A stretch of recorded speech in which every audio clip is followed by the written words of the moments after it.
நான் யூகேலேருந்து வந்திருக்கேன். இதுதான் அந்த பகுதி. சில பேர் வந்து இல்லை எங்களுக்கு வந்து வேறு சாப்பாடு தரச்சுன்னா லைட்டான சாப்பாடு தரச்சிருச்சோன்னா இப்போ சூப் ஆயில் இருக்கு வந்து அப்படி தரச்சிருச்சோன்னா அதில் நாங்கள் கொடுப்போம். வணக்கம் ஐயா. வணக்கம். எப்படி சுகம்? 18 20 22 அறை இருக்குது. மேசை இருக்குது. அடுத்தது கட்டில் இருக்குது. அவருக்கு நாங்கள் 70,000 தான் நாங்கள் வாங்குறோம்.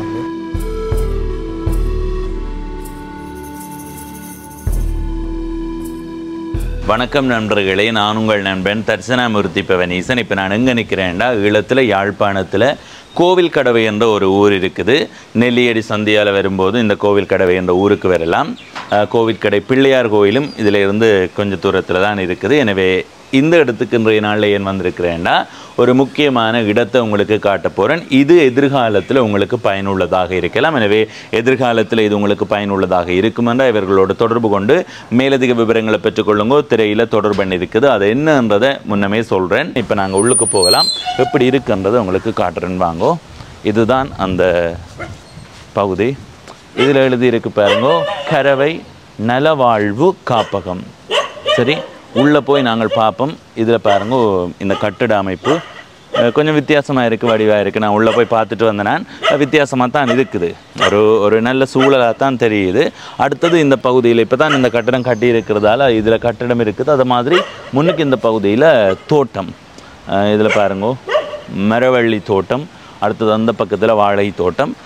இதில் இருந்து இந்த காட்சிகளை பார்த்து கொண்டு இருக்கும்போது நல்லா தான் இருக்குது. அதில் ஒரு பெரியவர் இருக்கிறார். அந்த பெரியவர் ரசிப்பாராக இருந்தால் இதில் தோட்டத்தை ரசிக்கலாம். அது மாதிரி அங்கே அந்த பக்கத்தில் பனை அப்படி அந்த அந்த காட்சி நல்லா இருக்குது. முன்னுக்கு நல்லா இருக்குது. எதிர்காலத்தில் இன்னும் சிறப்பான ஒரு பூந்தோட்டமாக இது உருவாகும். நிறைய பெரிய பெரிய மரங்கள் வைத்திருக்கிறார்கள். இதில் பாருங்க, அதில் மரம் வைக்கப்பட்டிருக்கு. அடுத்தது அந்த பகுதியில் எல்லாம் தென்னை மரங்கள் நடப்பட்டிருக்குது. சரி, இப்படி வரிசைக்கு நேருக்கு பெரிய பெரிய மரங்கள் நடப்பட்டிருக்குது. அடுத்தது இந்த பகுதியில் மரங்கள் நடப்பட்டிருக்குது. இப்படியே பூங்கொண்டுகள் நடப்பட்டிருக்கு. சரி, நாங்கள் ஒவ்வொன்றா போய் பார்ப்போம். எதிர்காலத்தில் இன்னும் சோலையாக இது இருக்கும், அதில் மாற்று கருத்தே இல்லை. அப்படியே வந்தால் முதலாவதாக வணங்குதல், வேண்டுதல் செய்வார்கள். அதற்கேற்ற மாதிரி இந்த பகுதியில் ஒரு சின்ன பிள்ளையார் கோயில். சரியா, இந்த இல்லத்துக்கு ஏற்ற மாதிரியான ஒரு கோயில். அப்படியே கும்பிட்டுட்டு வந்தீங்களா வாங்கோ. வணக்கம் ஐயா. வணக்கம். எப்படி சுகம்? உங்களோட பேர்? இதுக்கு பொறுப்பு நீங்கள் தானே? சரி சரி, போங்க வரணும். சரி ஐயா, சரி சரி. அப்படியே வந்தால் இந்த கட்டிடத்தினுடைய அந்த குந்து பகுதின்னு சொல்லுவோம், திண்ணை பகுதி. அப்படியே நேருக்கு பூச்சாடிகள். டேய், சும்மா குளப்படி விட்டு கொண்டு இருக்கக்கூடாது. சரியா? டேய், சத்தம் போடக்கூடாது. கரவை நலவாழ்வு காப்பகம் என்று தான் வரணும். இருந்தாலும் நலவாழ்வு காப்பகம் என்று எழுதியிருக்கு. சரி, அப்படியே உள்ளுக்கு போவோம் வாங்கோ. இதில் இருந்து அப்படியே நேருக்கு பாருங்கோ. இப்படி கொஞ்சம் தூரம் போய் வாங்கோ. இப்படியே பாருங்கோ, வேகமாக போங்க. எப்படி இருக்குன்னு பாருங்கோ. இந்த நீள் பாதை இருக்குல்ல, இதில் 2 பக்கமுமே அறைகள் இருக்குது. தொடர்ச்சியாக எத்தனை அறை இருக்குது அது போன்ற விடயங்களை நாங்கள் இந்த இல்லத்தோட, இந்த காப்பகத்தோட தொடர்புடையவர்கள்ட்ட கேட்டறிவோம். சரி, அப்படியே போவோம். அதுக்கு முதல் நாங்கள் இதில் இருக்கிற ஒரு அறையை பார்த்துட்டு அங்கே போவோம். துவாரகன் வாங்கோ வாங்கோ. இதில் இருக்கிற ஒரு அறையை பார்ப்போம். அடுத்தது இந்த பகுதியில் பார்த்தீங்களா, இரவு வேளையில் இந்த வெளிச்சம் நல்லா இருக்கும். இந்த மஞ்சள் வெளிச்சம், இந்த மேலேறிய வெள்ளையை நிப்பாட்டி இந்த மஞ்சளை மட்டும் போட்டு விட்டால் நல்லா தான் இருக்கும். அதில் மாற்று கருத்தே இல்லை. அடுத்தது இந்த இடத்த பாருங்கோ. பெரியவர்கள் தான் நீங்கள் கூடுதலாக இருப்பினும் அப்போ அவர்கள் இப்படி பிடிச்சு கொண்டு போகிறதுக்கு ஏற்ற மாதிரி ஒரு பாதுகாப்பு என்ன சொல்கிறார்கள் விழாமல் இருக்கணும்ன்றதுக்காக உண்மையில் இது நல்ல ஒரு யோசனை. சரி, அப்படியான இது இருக்குது. அடுத்தது இப்படியே உள்ள வாங்க, ஒரு அறையை உங்களுக்கு காட்டுறேன். இதுதான் அறை. சரி, இப்படி ஒரு மேசை இருக்குது. அடுத்தது கட்டில் இருக்குது.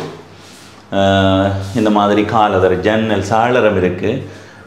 இதை வந்து திறந்துட்டு அவர்களுடைய விருப்பம். அடுத்தது மின் விசறி போடப்பட்டிருக்குது. அடுத்தது இந்த மாதிரியான ஒரு அலுமாரி இருக்குது. அவர்களுடைய உடுப்புகள், தேவையான பொருட்கள் எல்லாத்தையுமே இதில் வச்செடுக்கிற மாதிரி. சரி, அடுத்தது குளியலறை அறையோட சேர்ந்து இருக்குது. வாங்கோ, இதுதான் குளியலறை. பாருங்கோ, இந்த குளியலறையில் கூட இந்த மாதிரி இந்த பிடிக்கிறதுக்கு ஏற்ற மாதிரியான ஒரு இடம் அந்த கம்பி போடப்பட்டிருக்கு. இது என்னன்னு சொல்கிறது? சில்வர். ஆனால் என்ன அது சில்வர் உருளை ஏதோ இது போடப்பட்டிருக்கு. அடுத்தது அந்த மாதிரி ஹோமேட். அடுத்து தூவலில் குளிக்கலாம். இதில் கண்ணாடி இருக்குது. ஒரு என்ன சொல்கிறது, ஒரு எல்லா வசதியோடையும் இருக்கிற ஒரு குளியலறை. இதை உங்களுக்கு காட்டியிருக்கிறேன். இது ஒரு அறை. மேல் பகுதியை பாருங்கோ. சரி, அடுத்தது தரைப்பகுதி மாபிள் ஓரளவு உராய்வு இருக்குது தான். ஆக வழுக்கும் தன்மையிலே இல்லை. இரண்டா பெரியவர்கள் தெரியும் தானே, ஏதாவது சின்ன சின்ன தடங்கல்கள் ஏற்படலாம். அப்படியே போவோம். வாங்கோ, பார்த்து கொண்டு வாங்கோ. எத்தனை அறை ரெண்டு கொண்டு போவோமா? 1 2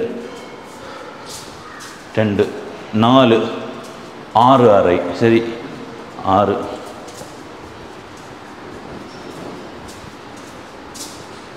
8 10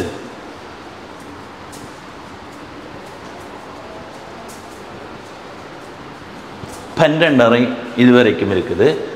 இதுக்கு அங்கால அப்படியே 12 அறை இருக்குது. சரி, அதுக்கு இந்த பக்கமாக வந்தால் இதில் சாப்பிட்றதுக்கான பகுதி.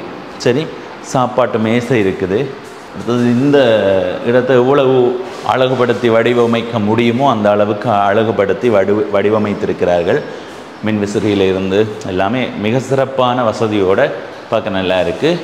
கண்காணிப்பு கேமராவும் பூட்டப்பட்டிருக்குது. கண்காணித்து கொண்டிருப்பார்கள். சரி, அடுத்தது சமையலறை.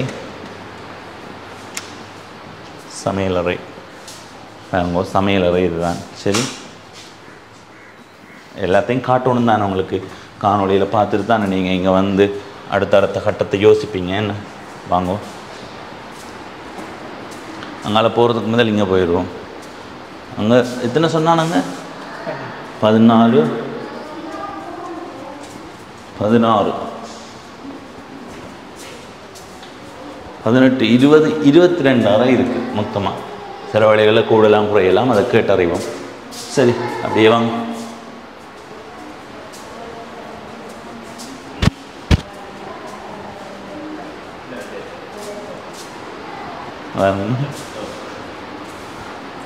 சரி, அடுத்தது இந்த பகுதிக்கு வந்தால் இது என்ன சொல்கிறோம், ஒரு மகிழும் பகுதி.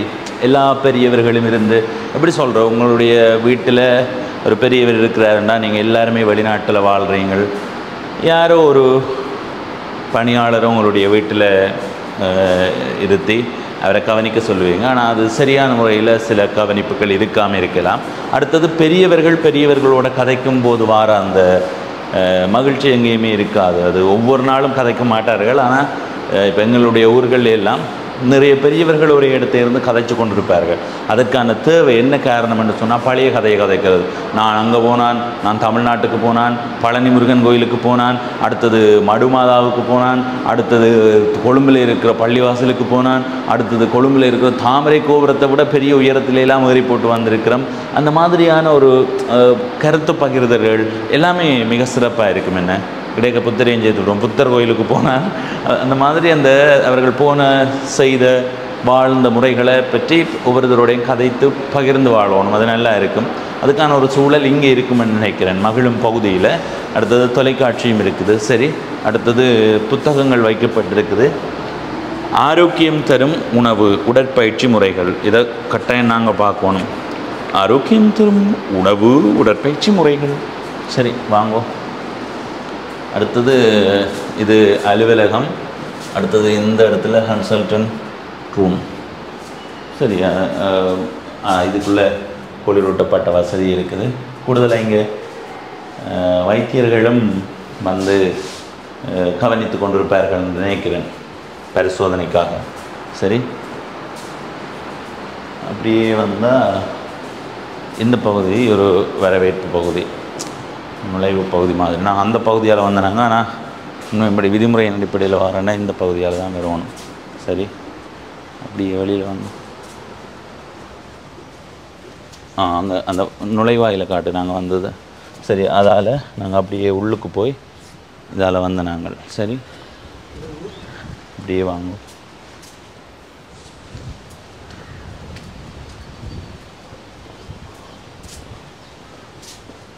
இந்த பகுதியில் எதிர்காலத்தில் பெரிய பெரிய மரங்கள் வரலாம். இதில் வாழை போடப்பட்டிருக்குது. அடுத்தது இந்த பகுதியில் தேக்கு நடப்பட்டிருக்கு. என்னை பொறுத்த வரைக்கும் இதில் வாழை எந்த அளவுக்கு பயன் தரும்னு தெரியலை. இதில் வெவ்வேறு இந்த மாமரம் அந்த மாதிரி ஏதாவது வைக்கலாம், அதான் நல்லா இருக்கும். சரியா, இதுதான் இங்கே இருக்கிற கட்டிட அமைப்பு. அடுத்தது இதையும் காட்டணும். எல்லா ஏதாவது தீ விபத்து ஏற்பட்டால் கூட அதுக்கான வழிமுறைகள் இருக்குது. எல்லாம் முடிந்த அளவு எல்லாத்தையும் உங்களுக்கு காட்டியிருக்கிறேன். இப்போ இந்த காப்பகத்துக்கு வந்து நாங்கள் இது தொடர்பாக இந்த காப்பகத்தினுடைய உரிமையாளரோட கதைக்க போகிறோம். வணக்கம் அண்ணா. வணக்கம். முன்ன பெயர்? மனோகரன். முன்ன பிறந்த இடம்? அத்துலமா கோயிலடி. இதுதானே கோவில் கடை? அத்துலமா கோயில். நான் 1/2 கிலோமீட்டர். ஏன் இந்த ஒரு காப்பகம் உருவாக்கணும் எண்ணம் வந்தது? கனகாலமாக இப்படி ஒன்று இருந்தது வந்து வடமாட்சிக்கில் இப்படி ஒரு டீசெண்டான ஒன்று இல்லை. சரி, அப்போ செய்யணும்னு சொல்லி கனகாலமாக இருந்தது. அப்போ இடம் சரியாக வந்துச்சு. அப்போ நான் சரி. இது எத்தனை பரப்பு காணி? இதில் வந்து 27 பரப்பு இருக்கும். 27 பரப்பு. இந்த கட்டிட அமைப்பு இவ்வளவு தானே? எதிர்காலத்தில் ஏதாவது அங்கால நாங்கள் இதை ஃபில் பண்ணுறத பொறுத்து. சரி. இந்தியாவில் அங்கால கொஞ்சம் இடம் இருக்குது, அந்த வாழையில் இருக்குது, அதில் எடுத்து போட்டு அதில் செய்கிறோம். சரி சரி. இதில் எத்தனை அறைகள் மொத்தமாக இருக்குது? 24 அறை. 24 அறையும் வந்து 1 ஸ்ட்ரீட் பாத்ரூம், வந்து அட்டாச் பாத்ரூம். எல்லாமே குளியலறையோட சேர்ந்தது தானே? அறையை தாண்டி இப்போ ஒருவர் வந்து ஒரு பெரியவரை இங்கே கொண்டு வந்து விடணுமெண்டா வெறுமனவே சாப்பாடு மட்டும் நோக்கமாக இருக்காது. அவர்களுக்கான பொழுதுபோக்கில் இருந்து, மருத்துவ தேவையில் இருந்து, அடிப்படையான தேவைகள் இருக்கும். அப்போ அந்த தேவைகள் பூர்த்தி செய்கிற மாதிரி என்னென்ன வலிமைகள் முறைகள்? இப்போ ஒரு அளவன் தனியாக கேர் அவரை பராமரிக்காமல் அவருடைய மென்டல் ஹெல்த்துக்கு தேவையான என்ன மாதிரி அவரை வந்து ஒரு நார்மல் பர்சனாக கொண்டு வர முடியும். அவர் இங்கே விரைக்கில் பிரச்சனையில் வருவார். வந்து இப்போ ஒன்றில் வந்து பர்சனல் ஹெல்த் அப்படி ஒரு உதவியாக இருக்கும், இல்லாட்டி மென்டல் ஹெல்த்தாக இருக்கலாம். அப்படியால் நாங்கள் அடையாளம் கண்டு அதுக்கேற்ற மாதிரி அந்த டாக்டர்ஸோட சம்மந்தப்பட்ட ஆகோட கதைச்சி பேசி அவங்களுக்கு தேவையான கேரை வந்து நாங்கள் செய்கிறோம். வந்து சரி. அடுத்தது இப்போ உணவு முறைகள் எப்படிங்க? உணவு வந்து நாங்கள் வந்து காலமே மார்னிங்கில் 7:30க்கு ஒரு பசுப்பால் வரும். அதை விட பிரேக்ஃபாஸ்ட் ஒரு 8:30க்குள்ள. அது என்ன மாதிரியான சாப்பாடு? அதில் வந்து 2-3 வித்தியாசமான அதை வந்து டயட் பேஸ் பண்ணி தான் செய்கிறோம். வந்து இப்போ ஒரு நாளைக்கு கொண்டக்கடலை இருக்கும், ஒரு நாளைக்கு கடலை இருக்கும், ஒரு நாளைக்கு இடியப்பம் இருக்கும், புட்டு இருக்கும். அப்படியே ஒரு டயட் பேஸ் பண்ணி இங்கே வந்து நோய் நொடிகளோட பேஷண்ட்ஸ் இருக்கு. நம்ம வந்து இப்போ அவங்களுக்கு ஏற்ற மாதிரி இப்போ டயபெட்டிக் இல்லாட்டி கொலஸ்ட்ரால் இல்லாட்டி பிபி அதில் சேர்ந்து தனித்தனியாக ஒவ்வொருத்தருக்குமான உணவை தயார் செய்ய மாட்டீங்க. ஆனால் இப்போ எல்லாருக்கும் பொதுவான உணவாக இருக்கும், ஆனால் அது பயனுள்ளதாக இருக்கும். அதான் இப்போ நோய் இல்லாதவர்களுக்கு கூட எதிர்காலத்தில் வராத அளவு காலை உணவு. சரி. அடுத்தது இது மத்தியானம் வந்து நாங்கள் வந்து 3 நாளைக்கு மீன் கொடுக்குறோம். வந்து ஒரு நாளைக்கு இறைச்சி, அதை விட ஒரு நாளைக்கு முட்டை, அடுத்த 2 நாள் வந்து மிரக்கறி சாப்பாடு வந்து. சரி சரி. மாலை இரவுகளில் புட்டு இடியப்பம் 2-3 விதமான சாப்பாடு இருக்கும். வந்து அவ விரும்பினதை வந்து சாப்பிடலாம். சில பேருக்கு வந்து இடியப்பம் விருப்பம் வந்து ஏன்னு சொன்னால் டைஜஸ்டன் இஷ்யூவால். மற்றபடி சில பேர் வந்து புட்டு சாப்பிடணும், கொஞ்சம் ஸ்ட்ராங்கான ஆக்கலாம் புட்டு சாப்பிடணும்.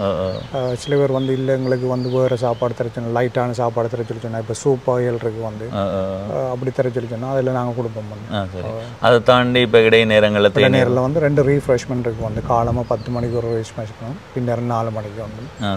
அதில் வந்து அப்படி அதோட பழங்கள் சேர்ந்து விரும்பும்.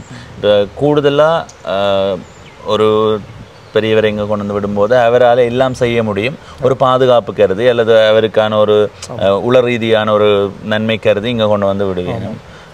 நிறைய பேரோட கதைக்கணும், பேசணும். சில பேர் வந்து அவர்களால் எதுவும் செய்ய முடியாமல் இருக்கும், அவர்களால் குளிக்க முடியாது, அவர்களால் எழுந்து நடக்க முடியாது, ஓரளவான நிலையில் இருப்பினும், அதாவது ஒரு 80-90 வயதை தாண்டி.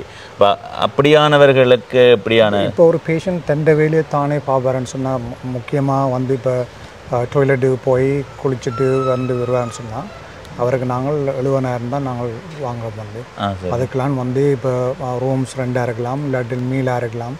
அதை விட 2 மெடிக்கல் கன்சல்டேஷன் டாக்டர்ஸ் வந்து ஒரு மாதத்துலேயே ஒரு மாதத்தில் 2 வித்தியாசமாக டிஃப்ரெண்டான டாக்டர்ஸ் வந்து பார்ப்பினோம். பார்த்துட்டு அவியல் வந்து ஏதாவது மருந்து எழுதினா அதை வந்து பேஷண்ட்ஸ் பே பண்ணணும். அதாவது வந்து வைத்தியர் வந்து பார்க்கறதுக்கானதல்ல, மருந்துக்கான. ஓ, அதை தாண்டி அது தனிப்பட்ட முறையில் தங்களை கவனித்து கொள்ள முடியாதவர்களுக்கு அவருக்கு வந்து நாங்கள் வந்து இப்போ ஒரு ஸ்டாஃபை 1-to-1 இல்லாட்டில் பை ஸ்டாண்டராக போகிறோன்னு சொன்னால் எக்ஸ்ட்ரா 50,000 வந்து சார்ஜ் பண்ணுறோம். அதை வந்து அதை வந்து நாங்கள் அப்படியே அந்த ஸ்டாஃபுக்கே அதை கொடுப்போம். வந்து மோஸ்ட்லியான வேலையை அந்த ஸ்டாஃபை உடுப்பு துவைக்கிறதுலேருந்து எல்லா வேலையும் அவரோடய நிற்கிற மாதிரி. சரி சரி. அந்த ரூமுக்குள்ளேயே தங்கக்கூடிய மாதிரி சரி இருக்கு. சரி சரி. அதை தாண்டி வேறு என்ன பொழுதுபோக்கு வசதிகள் வந்து இப்போ பின்னேரங்களில் வெளியில் கூட்டி கொண்டு வரணாங்க. இப்போ கார்டனிங் செய்கிறோம். வந்து அங்காலையும் ஞாபகம் கார்டனிங் செய்கிறோம். இப்போ அவையல் இப்போ 7 மாணாக்கள் அவையல் விரும்பினா வந்து கூட்டிக் கொண்டே சும்மா தண்ணி இறைக்கிறது, புல்லு பிடுங்க அப்படியான வேலைகள் அவைகள்கிட்ட விருப்பத்தோடு சரி செய்கிறோம். வந்து அதை விட வந்து இப்போ நாங்கள் யோகா தியானம் அதிலுக்கு வந்து இப்போ நாங்கள் அதில் காய்ச்சி கொண்டிருக்கோம். ஏன்னா நாங்கள் April 1 தான் தொடங்கினபடியால் சரி அது கொஞ்சம் டைம் எடுக்குது வந்து அதை வந்து செய்கிறதுக்கு வந்து அதில் செய்கிற இதெல்லாம் இருக்குது. அதை விட இப்போ நாங்கள் வந்து இப்போ யாரும் கோயிலுக்கு விரும்பினா கூட்டி கொண்டு போகிறோம். வந்து சன்னதி இல்லை அடிவல்ற. இப்போ அதுக்கு என்ன மாதிரி அது இலவசம்? இப்போ நாங்கள் அது வந்து இலவசமாக செய்வோம். அதுக்குரிய இதை வந்து அந்த ஆட்டுக்குரிய ஃபியூவல் காசை மட்டும் வாங்குவோம், மற்றும்படி இலவசமாக செய்வோம். சரி சரி. அதாவது எரிபொருள் செலவு மட்டும்தான். செலவு மட்டும்தான். சரி. இப்போ ஆட்டோ இருக்குது. வந்து ஆட்டோ இல்லாட்டி கார் இருக்குது. வந்து போகிற எரிபொருள் செலவு மட்டும் எடுப்போம், மிச்சம் வந்து நாங்கள் செலவு. சரி. இப்போ நீங்கள் சொன்னீங்கள்ல இந்த 4ஆம் தேதி தான் தொடங்கி இருக்கிறீங்க. இப்போ வரைக்கும் எத்தனை பேருங்க இருக்கு? இப்போ வந்து இதுவரை 13 பேர் இருக்கணும். இந்த ஊர் தானே? இல்லை சுத்தவர வடக்காடு, புலோலி, தூரத்துலேருந்து மந்திரம் இருக்கணும். சரி. நெல்லியேரி, கோப்பை. சரி சரி. வேறு இப்போ இந்த இடத்துல நீங்கள் சொன்ன மாதிரி இந்த பொழுதுபோக்குகளை தாண்டி இப்போ ஒண்டா சேர்ந்திருந்து கதைக்கிறதுக்கான வசதிகள், அதில் கோயில் பக்கத்தில் எல்லாரும் பின்னேறம் ஒரு 5 மணிக்கு கொண்டு ஓடினோம். அதிலிருந்து காய்ச்சி ஒரு 1.5 hours வந்து காய்ப்பினோம். சரி சரி. திடீரென்று ஒரு ஆளுக்கு சுவையினம் வந்து சில வேளைகளில் அவர்களுக்கு சில பேர் மாரடைப்பு சார்ந்த நோய்களோடு இருப்பினும் அப்படியானவர்களுக்கு திடீரென ஏதாவது ஒரு பாதிப்பு. நாங்கள் வந்து ஃபர்ஸ்ட் எய்ட் ட்ரைனிங் கொடுத்துருக்கோம் அந்த எல்லா ஸ்டாஃபுக்கும். சரி. 15 ஸ்டாஃப் இங்கே வேலை செய்யணும். எல்லாருக்கும் வந்து கொடுத்துருக்கோம். வந்து அதை விட வந்து 2 நர்சிங் ஸ்டாஃப் இருக்கணும். வந்து அவைகளுக்கும் வந்து கொடுத்துருக்கோம். அப்படியே நர்சிங் ஸ்டாஃப் வந்து ஒன் கோல்டில் இருப்பினோம் என்ன டைம். அப்படியே ஒரு சுச்சுவேஷன் வரையில் ஸ்டாஃப் இங்கே முழிச்சும் நைட்டில் முழிச்சும் இருக்கிறவ அவைகள் வந்து அவையோட ஹெல்ப் எடுத்து அவையில் செய்வோம். அடுத்து வந்து இப்போ எங்களோட வெஹிக்கிளும் இருக்கிறபடியால் பக்கத்தில் மந்தியையும் கொண்டு போவோம். அதே நேரம் வந்து நாங்கள் எந்த பேஷண்ட்ஸுக்கும் வந்து இப்போ நாங்கள் ப்ரைவேட்டாக காட்டினாலும் மந்தியை இல்லாடி 52 தாவரத்தில் கொப்பி அங்கே அங்கேயும் ரெஜிஸ்டர் பண்ணி அங்கேயும் ஒரு பேஷண்ட்ஸாக வச்சுக்கிறோம். வந்து என்னச்சுன்னா இதாக பிரச்சனை வந்தால் உடனே மந்தியை கொண்டு வரக்கூடிய. சில நேரம் வந்து அதை ரிஜெக்ட் பண்ணக்கூடும். இல்லை இங்கே வந்து பேஷண்ட்ஸ் இல்லைன்னு சொல்லி சில நேரம் அப்படி ஒரு பிரச்சனை வரும். அதுக்காண்டி நாங்கள் எல்லா பேஷண்ட்ஸுக்கும் வந்து இங்கேயும் கொப்பி போட்டு வச்சுக்கிறோம். யாரையாவது விட வரும்போது ஏதாவது ஒப்பந்தங்கள் அந்த மாதிரி இருக்குதா? எங்களுக்கு ஒரு ஸ்டாண்டர்ட் ஃபார்ம் இருக்குது. இப்போ நெக்ஸ்ட் ஆஃப் கின் அடுத்த வந்து இப்போ வர இதுகள் இருக்குது. அதில் ஃபில் பண்ணால் சரி வாங்க. இப்போ ஏன் கேட்குறேன்னா இப்போ என்னுடைய காணொலியை பார்த்து வரைக்கும் இதுக்கு முழு பொறுப்பு நான்.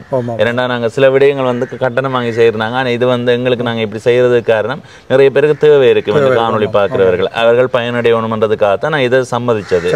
ஆனாலும் கூட இதில் ஏதாவது ஒரு பாதிப்பு வந்தால் இப்போ ஏன் சொல்லுங்க உங்களை குறை சொல்கிறேன் இல்லை, நிறைய நடக்குது. அப்படி சரியாக கவனிக்க முடியாமல் இருக்கும். அவர்களுக்கான மின்சார ஃபேன் வேலை செய்யாட்டியும் அதை கண்டுகொள்ளாமல் விட்டுருவேணும். இல்லை நான் உங்களை சொல்லல அப்படியான பிரச்சனைகள் இருக்குது. அப்போ அப்படி இருக்கும்போது இப்போ அவர்களுக்கு அதில் திருப்தி இல்லை என்று சொன்னால் அவர்கள் பிடிச்ச நேரம் வெளியில் போகிறதுக்கான சந்தர்ப்பம் பிரச்சனையும் இல்லை. ஆனால் அந்த இதெல்லாம் இல்லாமல் பார்த்துக்கொள்வீங்க தான். ஆமாம் அதில் ஒரு பிரச்சனையும் இல்லை. இப்போ நீங்கள் வந்து இப்போ என்ன நேரம் வெளியில் போகணுமோ போய்கொள்ளலாம். நாங்கள் 1 லட்சம் ரூபா அட்வான்ஸ் எடுக்கிறோம். நாங்கள் வந்து சில நேரம் வந்து இப்போ இங்கே வந்து எல்லா பேஷண்ட்ஸும் இருக்கபடியால் இன்க்ளூடிங் சைக்காட்ரிக் பேஷண்ட்ஸும் இருக்கக்கூடிய சில நேரம் இதாக இப்போ நம்ம அந்த டேமேஜை மாத்திரம் நாங்கள் செய்து கொண்டு மிச்ச காசை. சரி சரி. அதை தாண்டி இதுதான் 70,000 தனி அவரையே தன்னை பார்த்து கொள்வார். அதோட வந்து இப்போ நாங்கள் வந்து ஓவராலாக நாங்கள் ஹெல்ப் பண்ணி கொடுப்போம். ஸ்டாஃப் வந்து போய் பார்த்து அவங்களுக்கு ஈவன் 40 நேரம் இருந்தாலும் அவங்களுக்குரிய உடுப்பு எல்லாத்தையும் துவைச்சி கொடுத்து குளிக்க வாக்குறோன்னு சொன்னால் கொண்டே விட்டு குளிக்க வாய்ப்பினோம். பின்னேரத்தில் கூட்டி கொண்டு வரணும். இந்த மெயினாக அதான் நீங்கள் இப்போ ஒரு ஆள் ஒரு 70,000 என்றாலும் அவர்களை மேற்பார்வை செய்யறதுக்கான இது இருக்கும். அதை தாண்டி அவரோடய இருக்கிறதுன்னா மட்டும்தான் நான் மெயினாக வந்து இப்போ நப்பி இப்போ டாக்டர்ஸ் இருக்குது தானே, அது மாத்திரம் அப்படியான ஒரு பேஷண்ட்ஸ் பெட் பேஷண்ட் சொல்லி சொன்னால் தான் நாங்கள் அந்த 50,000 எடுக்கிறோம் வந்து. அடுத்த கட்டாயம் இப்போ ஒரு பரலைஸ் பேஷண்ட் வையுங்களேன் அப்படின்னு சொல்லி சொன்னால் அவங்க கட்டாயம் அவளுக்கு ஒரு உதவி ஒன்று தேவை வந்து 24/7 உதவி ஒன்று தேவை. அதெல்லாம் நாங்கள் அந்த 50,000 எடுக்கிறோம். எத்தனை பேர் வேலை செய்யுதுன்னு சொன்னீங்க? ஒரு 15 ஸ்டாஃப் வேலை செய்யும். நீங்கள் இங்கே தான் இருக்கிறீங்களா இல்லை? நான் யூகேலேருந்து வந்திருக்கேன். சரி. ஆனால் இதை நான் வரவேற்கிறேன். ஏனெண்டா இப்போ இதில் பெரியவர்களும் பயனடையணும். அதை தாண்டி நீங்கள் இங்கே 15 பேர் வேலை செய்கிறேன்னு சொல்லும்போது அது ஒரு பயன். இப்போ ஒருவர் கொண்டு போய் ஒரு கொஞ்சம் காசை கொடுத்துட்டு இதை நீ வச்சு வாழண்டு போட்டு அவர் கொஞ்ச நாளில் செலவழிச்சு போட்டு போகிறத விட இது நல்லா வேலை செய்யக்கூடியவர்கள் இங்கே தொடர்ச்சியாக 2 வேலை செய்யலாம். இப்போ இதே மாதிரி தான் வெளிநாடுகளில் நிறைய இருக்குது. அப்போ இது உண்மையிலே வரவேற்கப்பட வேண்டியது. நீங்கள் வெளிநாட்டில் இருந்து ஒரு பணத்தை மட்டும் கொடுத்துட்டு போகாமல் இந்த விடயத்தை ஒரு முயற்சியாக செய்து அதை முயற்சி அடுத்ததுக்கு என்னுடைய மனமார்ந்த வாழ்த்துக்கள். நன்றி.